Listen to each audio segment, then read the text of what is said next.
पुष्पेंद्र कुलश्रेष्ठ जी ने कई अहम मुद्दों और असामाजिक तत्वों के बारे में बात की है जो हमारे सामाजिक और राष्ट्रीय मुद्दों को अफेक्ट करती है।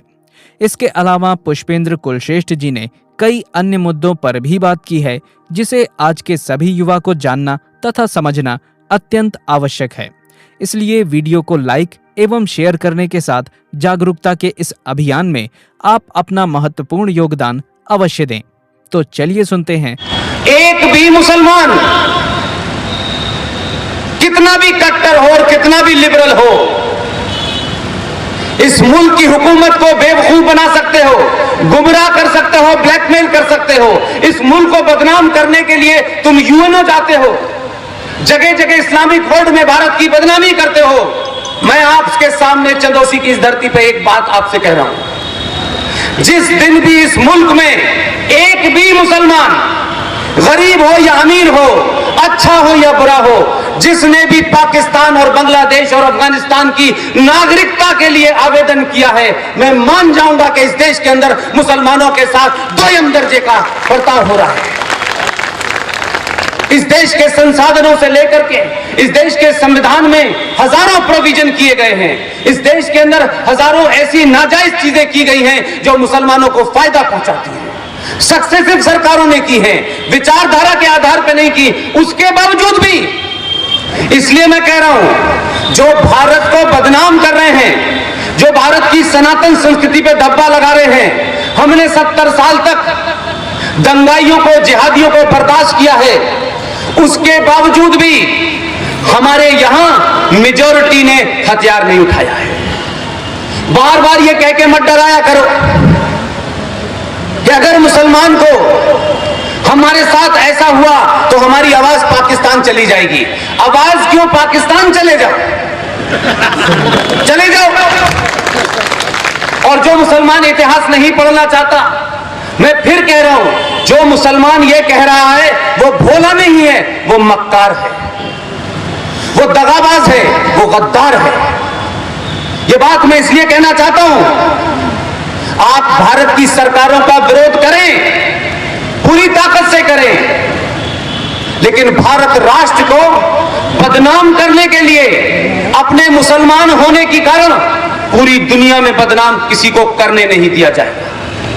ये जो झूठ है कि हिंदुस्तान में मुसलमान महफूज नहीं है,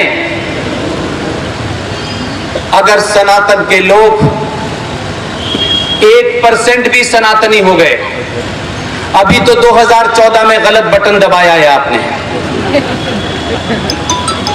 इतना मजबूर मत करो कि 500 साल तक 2019 जैसा बटन दबता रहे।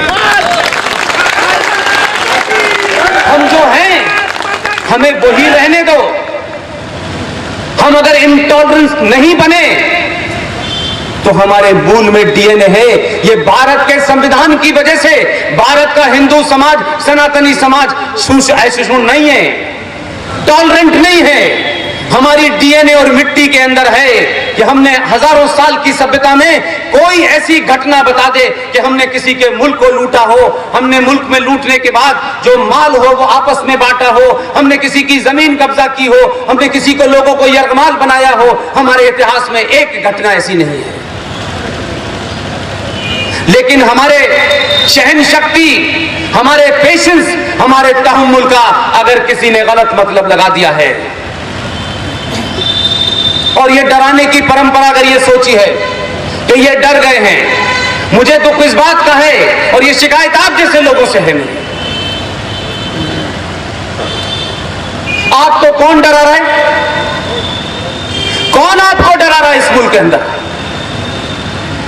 1 मिनट के लिए तथ्यों पे बात करिए, फैक्ट के साथ, फिगर के साथ, रेफरेंस के साथ बात कीजिए।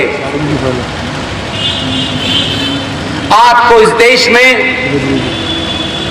जिनको जिना वाली आजादी चाहिए, जिनको बुरहान वाली आजादी चाहिए, कश्मीर में एक मुख्यमंत्री थी, वजीर आला, उन्होंने भी बड़ी जोर जोर से कहा कि अगर आर्टिकल 35A से छेड़छाड़ की गई तो वो बारूद में भस्म हो जाएगा। अब उनसे लोग पूछ रहे हैं, वो मिल नहीं रही।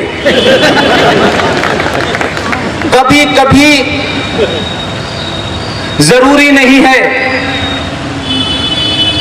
कि सूरज अगर कुछ दिन न निकले तो कुछ लोग सूरज के सामने खड़े होकर के उसे दिया दिखाने लगे हैं। उसके ना निकलने में भी कोई वजह है और निकलने में भी वजह है। जिन लोगों को यह हैंगओवर हो गया है इस पिछले 70 सालों में कि भारत का संविधान है, ठीक है, क्या फर्क पड़ता है, भारत की पुलिस होगी, भारत की जुडिशरी है, तो क्या फर्क पड़ता है। लेकिन हमारे इंटरेस्ट के खिलाफ अगर किसी ने बात की तो हम इतना दंगा करेंगे कि भारत की सरकारें डर जाएंगी।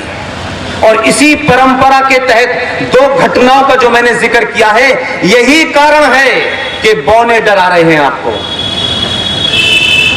अगर 1947 में देश के विजनरी प्रधानमंत्री ने डर के मारे, निजी कारणों से या कोई और ऐसे कारण जिन्हें सार्वजनिक नहीं कर सकता मैं, ब्लैकमेल हुए, तो आपने भारत के संविधान की अथॉरिटी को जम्मू कश्मीर में कम कर दिया, भारत की संसद को कम कर दिया, जो गैर वाजिब मांगे मानी वो भी दे दी। उनसे उनका हौसला बढ़ गया। और उसके बाद शाहबानो का केस इस देश में टेस्ट केस है कि भारत की जुडिशरी के पास एक मुसलमान औरत गई, उसने कहा मैं मुसलमान हूं, अपने शौहर से तलाक चाहती हूं, मेरा शौहर मुझे तलाक नहीं दे रहा। उसने कहा मैं आपकी चौखट पे आई हूं।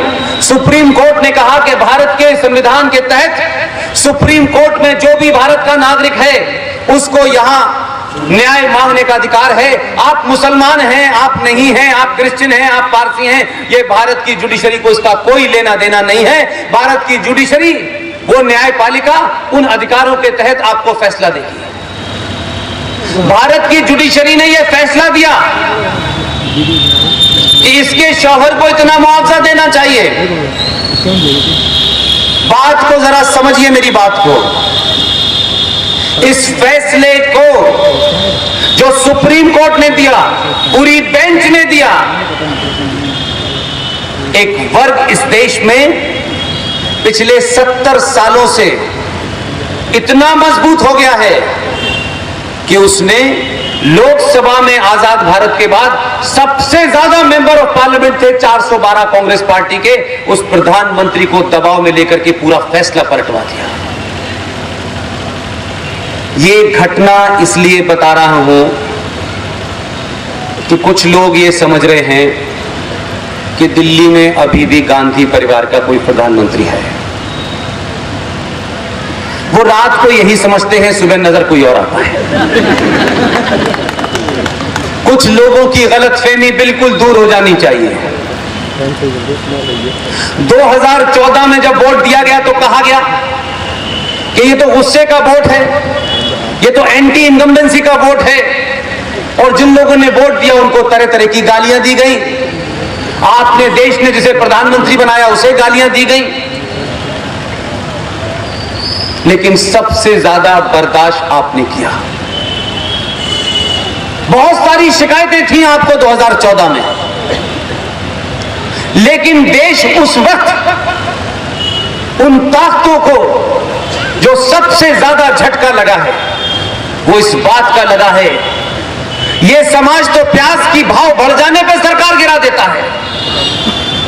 ये पहली बार हो रहा है कि जीएसटी की मार, इनकम टैक्स की मार, तमाम मार के बावजूद भी आपने 2014 में 282 दिए थे। आपने कहा हम तकलीफ में रह लेंगे लेकिन राष्ट्र नहीं रहना चाहिए, इसलिए 303 सीटें दी आपने, और कहा कि आपको हमने इसलिए सत्ता में भेजा है कि सड़कें बहुत बन चुकी, हवाई जहाज बहुत चल चुके, हमने आपको सत्ता में इसलिए भेजा है कि अब आपको राष्ट्र निर्माण करना है। और जब राष्ट्र के निर्माण का काम होना शुरू हुआ तब भी कुछ लोगों को लगा, कह रहा है कोई फर्क नहीं पड़ेगा। जब समाज जागृत होता है, जो समाज राष्ट्र को बचाता है, सरकारों से राष्ट्र की पहचान नहीं होती, प्रधानमंत्री, गृह मंत्री, ये तमाम पद के लोग हैं, ये एक टेक्निकल ग्राउंड पे आते हैं, जाते हैं। आपने चुना है, आप नहीं चुनेंगे कल चले जाएंगे। लेकिन दुनिया राष्ट्र को उस समाज से पहचानती है कि ये समाज क्या है। उनकी चिंता दूसरी है।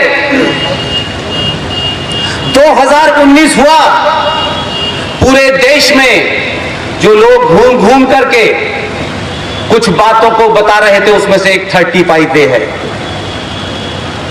आप यकीन मानिए 90% भारत को पता ही नहीं है कश्मीर क्या चीज है। उनको पता ही नहीं था कि वहां एक अलग संविधान है।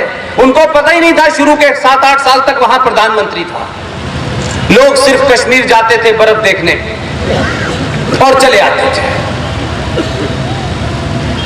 उस जम्मू कश्मीर की जब सच्चाई देश को बताई गई, ये मैं इसलिए आपको अंदर भरोसा जगाना चाहता हूं। हर इंडिविजुअल आदमी ताकतवर है।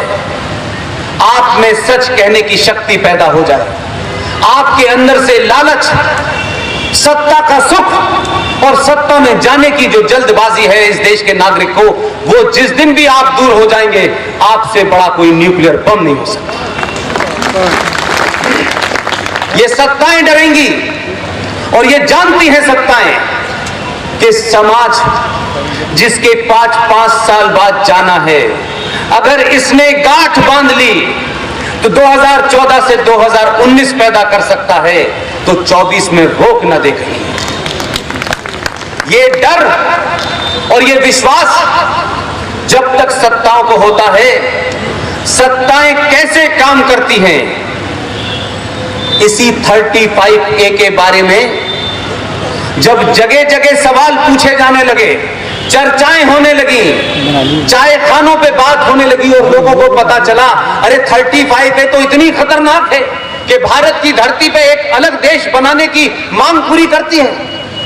लाखों करोड़ों रुपया जम्मू कश्मीर को जाता है। जम्मू कश्मीर का भारत के जीडीपी में 0% कंट्रीब्यूशन है।